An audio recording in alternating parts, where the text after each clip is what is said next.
Tomlins will be talking, Vice President, and he's going to be talking on the history of St Luke's in Maylands. I'd just like to welcome Roger.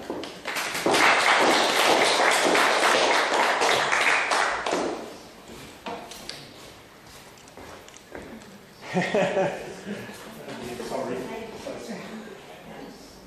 Get distracted.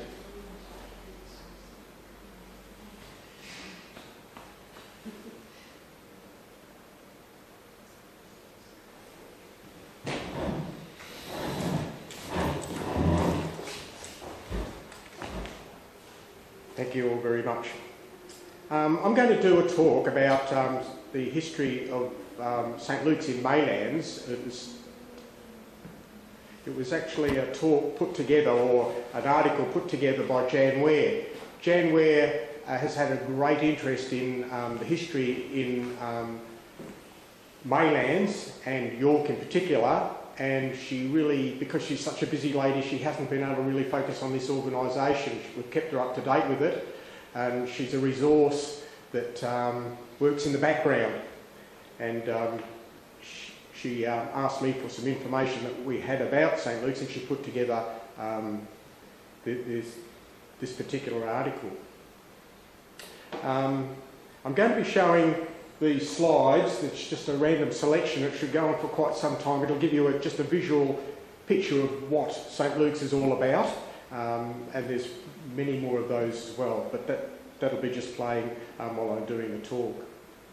So, St Luke's Anglican Community in George Street in Maylands, it did celebrate its 110 years on the 16th of October 2016. Going back to foundations with regard to that kind of organisation in Maylands, in 1830 was the settlement of the peninsula and the arrival of the ship Tranby, and on that land that the Noongar people, now known as Peninsula Farm, and that was an important food producing area for the colony when it was first founded. By the 1900s though, Maylands had changed from a rural entity into a thriving working class suburb situated on a railway line, and the newly established Midland Railway workshops. It was ideally suited to industrial development, with the Mefan Ferguson factory began producing pipes for the Eastern Goldfields water supply. The transport of products from the Maylands Brickworks, Schulstead's Engineering Works, the Mills Pottery and others began. The Maylands Aerodrome and the railway station were important centres. The new school for the blind provided education and employment, and over the next 50 years, 11 factories began producing things like the Albany Bell Confectionery, the MV Mackay and Massey Harris, and with many other retail outlets provided huge employment opportunities. The first Anglican parish in Maylands, St Luke's, was established with the laying of the foundation stone in the 20th of October 1906 by Sir Edward Stone. Previously, people had travelled into Perth or Guildford for worship, and the Sunday school had been held in the Druids Hall on 8th Avenue. In 1911, a rectory was built, and that's still there. And in 1931, the foundation stone for the present church was laid.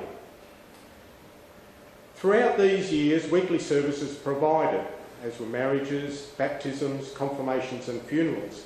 The church also gave the community access to a wide range of social activities through the Mothers' Union, the Fellowship of Marriage, a midweek service and get-together for young mothers unable to attend church on Sundays. There were monthly picnics and meetings with invited speakers, being one Irene Greenwood, who spoke on the involvement of women in politics. In the 1920s, a pre-primary school was attached to St Luke's, serving the growing population. During the 1940s, dances were held at the St Luke's Ladies' Guild to raise money for the war effort, and one half of the proceeds of the annual Rose Ball held in the Maylands Hall was directed to that purpose. In the 1950s and 60s, Maylands continued to thrive. The church had a very active Sunday school and youth work was undertaken from an outreach in East Maylands and on land which was later sold.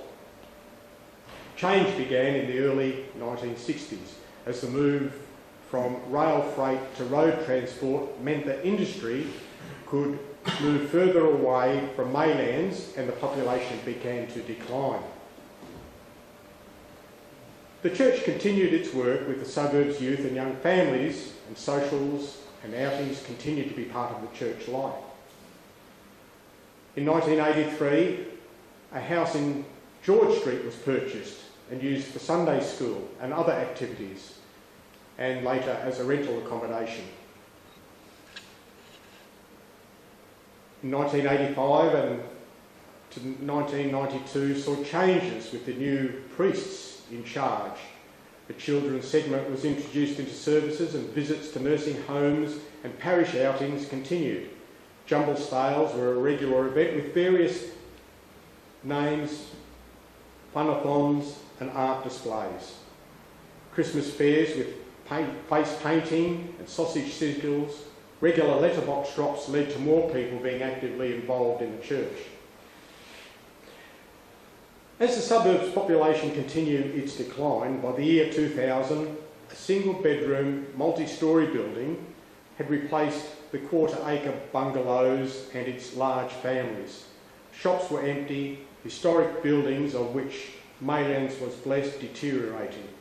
Cheap rental accommodation attracted those in need, and government and non-government agencies were established in the area for that purpose. And due to this new demographic, the parish changed direction to meet the changing needs. Climate change was now a consideration, and the reconciliation with Australia's First Peoples came to the forefront following the National Bridge Walk. St Luke's established its open door opportunity shop to provide recycled, inexpensive clothing and goods and provide a drop-in centre for the community to meet and to access food parcels when needed. The hall, kitchen and other facilities were upgraded for wheelchair access and a storage room was added. The community garden was established at the back of the hall with a grant from the City of Bayswater and the work of a young professional group of Maylands residents, Imagine Maylands. The Buddhist Light International generously donated reticulation for the site. Fortnightly lunches began, known as rainbow lunches, for those with mental health challenges to encourage socialisation, and special monthly church services were held. An ecumenical Christian meditation group became part of regular worship, as was a Sunday night Taizé service for healing. Once a month, a young jazz band, which included members of the priest's family, provided the music for services. The Kolobotchi Choir began its annual concerts in the church, and the parish enjoyed regular theatre attendance at the Garrick Theatre in Guildford. And St Luke's Day lunches were held at local restaurants. Prison Fellowship was supported with the establishment of the Angel Tree project, whereby at Christmas parishioners purchased and delivered gifts to children of prisoners in WA jails. Additionally, funds were raised to provide new hymn books and nativity scene for use in prison services. St Luke's continues to support Prison Fellowship and in its restorative justice program, which is run from prisons and provides for both prisoner and victims of greater understanding and healing. At this time, the movement of refugee migrants to Australia began from the hostilities in the Middle East and Africa, and St Luke's welcomed and supported many families. The weddings and baptisms that followed were colourful occasions. In 1906, St Luke's first woman priest was commissioned.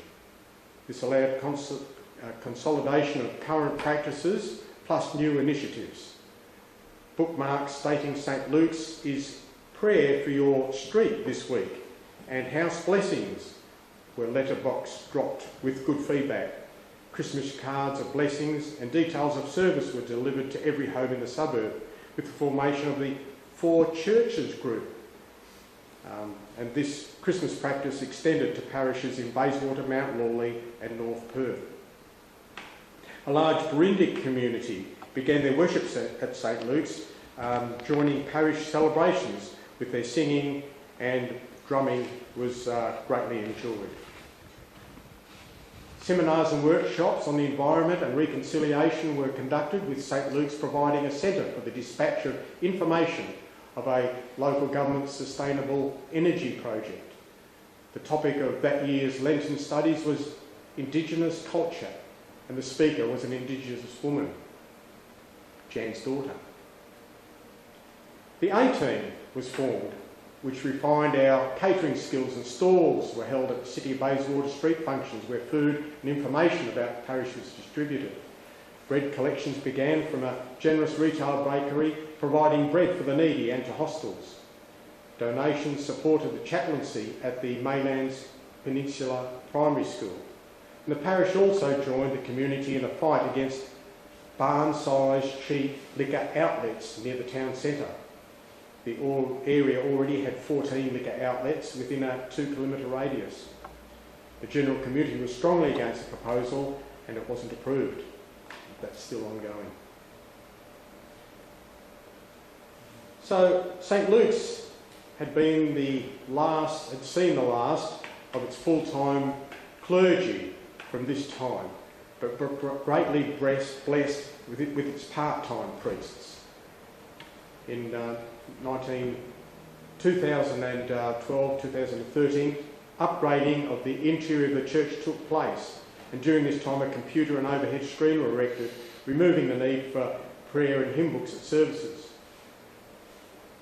A seminar open to the public on Australia's first peoples and their recognition in the Constitution drew 60 people over 3 weeks. An acknowledgement plaque was placed in the hall's porch, and fundraising morning teas for closing the gap on Indigenous health inequality was held. The 4 Churches group, with representatives of the Roman Catholic, Uniting and Lutheran churches, combined their musical talents to produce a Songs of the Spirit on the grounds of Peninsula Farm on Sunday, October 2013. And the Morley Salvation Army Band, Australian Youth Choir, Colavarche and Wembley entertainers supported it. The music director was John Beaverstock, and the compere was the popular Ted Bull. In 2013-14, with the commissioning of the new priest, outreach continued. Sunday school, now called Godly Play, was reinstituted, and an acknowledgement of the traditional owners was made before all services. Yet again, the threat of cheap liquor barn had arisen, and as earlier, both parishes and priests joined with the wider community, with Lisa Baker and the Department of Health and Policing in objecting. The outcome is still awaited. 2015 and 16, St Luke's now shares with St Patrick's, Mount Lawley, the ministry of a young priest. He and his wife and family have brought a new energy with them, and the 4 Churches group ensures we share activities with other parishes. Outreach continues as before through Godly Play, is now permanently at St Patrick's in Mount Lawley. Community groups such as Alcoholics Anonymous, Narcotics Anonymous, Swishball for the sight impaired, yoga and other clubs use the hall regularly. So in conclusion, Maylands is once again a much sought after suburb. Throughout the years, community groups, many of whom include church members, have driven the restoration of its many historic buildings, and supported by local, state and federal members, have protected our beautiful river and its foreshores. With the amenities we enjoy, amongst them the foreshore bike paths supporting cultural activities, the WA Ballet and the restored blind school, and the WA Youth Jazz Orchestra in the Maylands Hall, and our many faith groups. We are indeed blessed. And as we always say at the beginning of our services at St Luke's, we acknowledge the Noongar people as the traditional custodians of this land on which we live and worship. And that's Jan's talk, read by me. Thank you very much.